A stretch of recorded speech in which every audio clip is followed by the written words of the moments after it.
Hey guys, Rob from Ultimate Diesel Tuning. Well, today we've got someone a little bit special coming to our shop and we're tuning her Mazda BT-50. So Sarah, yes, thanks for coming in. Thank you. You dropped the car off yesterday. Yeah. We've finished doing all the work to it, so I'm going to talk you through the results in a second. Amazing. You've been traveling for the last over 2 years? Over 2 years now, yes. Yeah. It's definitely had its moments, but I feel like I've been doing it for so long now. It just flows so nicely and I know my own routine. I know my limitations. So yeah, it's a lot of fun and it's freeing, let's say. And I bet one question you always get is, out of all your travels, where's the best place you've been? Yeah, probably the hardest question to answer. I would have to say, this is a bit broad, Exmouth, love it. It's probably my favorite location specifically, but South Australia has my heart. I feel the beaches and the fact there's virtually no one there is hands down, makes me love it even more. Yeah, just the remoteness and on your own. Yeah, exactly. So you've got an amazing YouTube channel and Instagram where people can follow you. So that's Sarah Rose Foster. Sarah Rose Foster, yeah. Awesome. So make sure to check that out and follow Sarah's amazing adventures. So yeah, let's go in and talk about your BT-50. Yep, sounds good. So you've been traveling Australia with the BT-50. Yeah. Been good? Oh, so good. Nothing has gone wrong yet, touch wood, so I'm sure it'll keep up that way as well. Yeah, the Ford JJ3 platform is a super reliable platform and they're a good thing. So what we've got here, this is the dyno, and the dyno's a diagnosis tool for custom dyno tuning. What it does do, we run it up in standard form to make sure, mechanically the car and your car's all in good order, and I can confirm it definitely is. And from there, we're able to properly custom dyno tune the vehicle and take into consideration, what you use the vehicle for, all the weight and everything that's on the vehicle is really important so that we truly custom dyno tune your car. Okay. Tell us all about what have you actually done to your vehicle, because it's a heap of stuff and people love to hear the stories about the mods. Yeah, absolutely. It's definitely been a work in progress. I've had the suspension upgraded twice already, so just with all the weight that I've put on it over time. But canopy, tray, bigger tyres, I've had the bull bar put on, the snorkel, the roof rack. I think that's sort of the main upgrades, and then, to come will be winches and all the little smaller accessories as well. Yeah, great. No, it certainly looks good. What does happen when you put all this weight on? Have you noticed a bit of a difference in how it drives? Absolutely. That's why I had to get the suspension upgraded even still. It's just so saggy, but yeah, it's definitely slowed down, and the fuel economy has definitely gone down in that process as well. Yeah, I speak to all our diesel experts in our head office. The biggest question is, I've just put these wheels and tyres on my car. Something's wrong. It's now using 2 litres per 100 more. Yes, yeah. Definitely noticed that myself. Absolutely. I just try not to look. I just, look the other way. Yeah, that's a smart thing. Yeah, absolutely. Yeah, so good news about your vehicle. That power and torque is really going to be noticeably different today. So I want to walk you through that.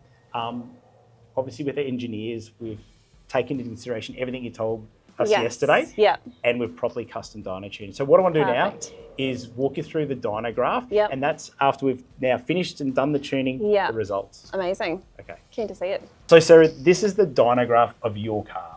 And as I said to you before, the dyno also gives you the before runs and the after runs. Yeah. So basically before the car was tuned and after it's tuned, the results. So it's the diagnosis equipment to custom tune it, but then this tells you how it performed after we've done all the work. Yeah, okay, cool. Right, these lines look a bit confusing. Yeah, definitely are. Yeah, and it's really important to go through and give you a good explanation of this so you know what the difference is. So you'll see a red line that's dotted and you'll see a red line that's straight. So firstly, I'll talk about power results. So when you first came into the shop and we ran the car on the dyno, it had 97 kilowatts of power. Yeah. And 456 newton meters of torque, and that's at the back tyres. Yeah. So in the glossy brochures, when you get your car from Mazda, it'll tell you different numbers because it's measuring at the back of the engine, the power, not down at the tyres. So there's sort of a standard baseline that your car comes with, and then obviously it changes as you do more to it.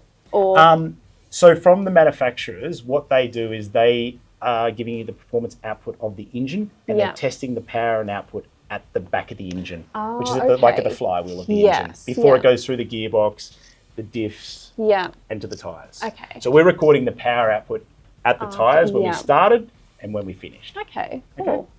So as I mentioned before, we're recording power and torque.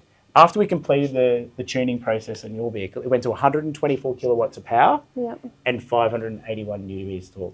Now that was, to talk about percentage gains, that was a 28% gain in power and a 27% gain in torque. That's pretty good.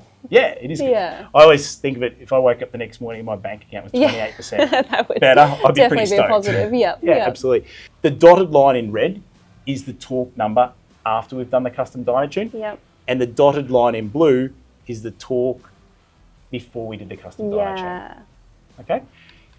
The solid lines up the top are the power. So the blue solid line is the power before we did the tune, and the red solid line is the power after we've completed the tune. Yeah, okay, perfect. Make sense? Yeah, definitely. Okay. What I want to talk about and what you're going to notice when you go for a drive is, yes, you've got extra power and torque, but there's certain things you'll notice from having the custom dyno tune that it'll drive differently. Yeah. If we actually look down here, say between 1700 and 2000, that's where, if I was to use the example, you know, let's say you're on the beach and you go to take off, you're trying to move the momentum of your vehicle with all the weight and get it up to say 40 kilometers an hour. Yeah. You want to do that as relatively quick so you don't end up being bogged as an example in some situations. Yeah, we've all been there. Yeah. Yeah. So torque is really important to help you achieve, to move your vehicle from a standing still in momentum and move the weight. Yeah. Torque's what delivers that solution. But you can see down here from 1700 to 2000, there's a really big improvement in torque where it was tracking around sort of the 450 newton meters of torque, and now it's, you know, close to 575. That's good. So that's a really big gain we're talking about right down low where you're driving. So we talk about lag, and how the car's really laggy or it doesn't perform. Yeah. That's going to help eliminate that. Okay, perfect. That'll be good. I feel like that'll definitely come in handy, both on the beach and on the road, I could imagine. Yeah, so it's two things that this will help deliver is not just the power and torque is important, but you'll notice it in certain situations when you're driving. Yeah. And I think I was saying to you, it's like when you're at a roundabout even, it's just like when you've got to like jump in quite quickly and it's just being able to have that power, or I guess torque in this case. Would that be the case? Or yeah, it is.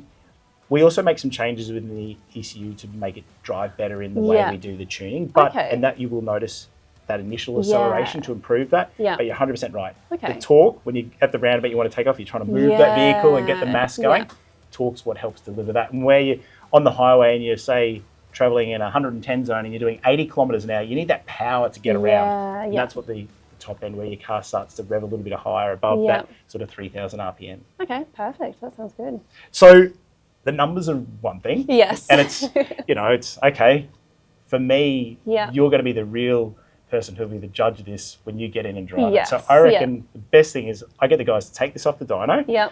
We get it all set up and you take it for a drive and tell me what you think. That sounds good. I'm keen. Great, let's do it. So would you notice it from this standpoint as well? Yeah, I think so. When you put your foot down now, you'll usually notice how it responds better. So this is an elevation and you go up the hill. Oh, yeah, that seems better. Because before it was like a bit more, I guess, like pulled back in the sense. So I guess like that drag behind it. Is that the right wording? Yeah. So when you go to take off there, like the reason I said go up that hill, usually that acceleration when you go up the hill, because we've got to try and move all this weight up an elevation. So if I was to sort of replicate that when you're at the beach, you know how that example where you've got to get moving from sort of a standing start up to sort of 30 k's an hour pretty quick. Absolutely. So Sarah, this is a good example where we're going back up the hill and you're sort of at 20, 30 k's an hour and you've got to accelerate at sort of 2,000 RPM and it's just the momentum. So you can feel now, I can feel that a bit of acceleration back. That's torque. Oh, perfect. And that's what I use that example when we're on the beach and we need to get through that soft sand. That's the part that's going to be a big improvement. I think you really, really notice, not just driving on the road, but also off-road. Absolutely. I can already notice it, so I can only imagine like how that's going to transfer to the beach as well. Yeah, definitely. I see what you mean, how it's like, even to explain it, it's like, obviously trying to show people the difference is one thing, but then it's like feeling the difference, it's like subtle enough that it's there, but then it's like trying to remember and like, what was it before in that comparison, until you've got like, I guess beach is such a perfect comparison because it's very black and white, whereas around here it's like a lot more subtle, but you can still definitely notice it. So when you drive, like you haven't driven these roads, so when you go back towards home and drive the road you used to drive, you go, oh, I do notice that. Yeah, of course. That's where it's even more noticeable. Yeah. Well, Sarah, thanks for bringing the car to us. Likewise. It's great to work on the BT-50. As I said, it's a great platform and I hope you noticed the differences, like you said. Definitely did, especially around that roundabout. That was amazing. Yeah, they're certainly, as I said, a great platform. And thanks for sharing your travels. Likewise. Enjoy the new power, and I hope you takes you on wonderful adventures and having more power under your pedal. Thank you. So guys, if you're wanting to follow Sarah's great trips and travels, make sure you do. Also guys, if you've got a Mazda BT-50, MUX or D-Max, and you'd like to improve the performance of that, make sure you give us a call, speak to our diesel experts, or drop into one of our performance centres in Brisbane, Gold Coast and Melbourne, and make sure you subscribe to us on YouTube.